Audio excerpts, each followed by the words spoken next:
பார்க்க போறோம். Red fort என்று ஆங்கிலத்தில் அழைக்கப்படும் செங்கோட்டை 12 மே 1638 ஆண்டில் முகலாய ராஜாவான ஷாஜஹானால் கட்டப்பட்டது. இதனை டெல்லி கோட்டை என்றும் அழைப்பர். இந்த கோட்டை அரண்மனை பழைய டெல்லியில் முகலாய அரச குடும்பத்தினர் வாழ்வதற்காக கட்டப்பட்டது. இந்த கோட்டையை வடிவமைத்தவர் தாஜ்மஹாலை வடிவமைத்த உஸ்தாத் அஹ்மத் லாகூரியே ஆவார். முகலாய ராஜாவான ஷாஜஹான் தனது நாட்டு தலைநகரை ஆக்ராவில் இருந்து டெல்லிக்கு மாற்றியதால் இந்த கோட்டை டெல்லியில் கட்டப்பட்டது. பேரரசர் ஷாஜஹானின் ஆட்சி காலத்தில் கட்டப்பட்ட இந்த செங்கோட்டையின் அமைப்பு மற்றும் அழகு முகலாயர்களின் படைப்பு திறனை வெளிப்படுத்துகிறது.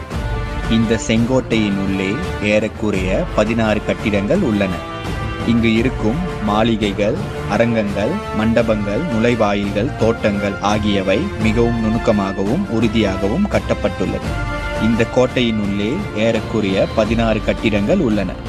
செங்கோட்டையில்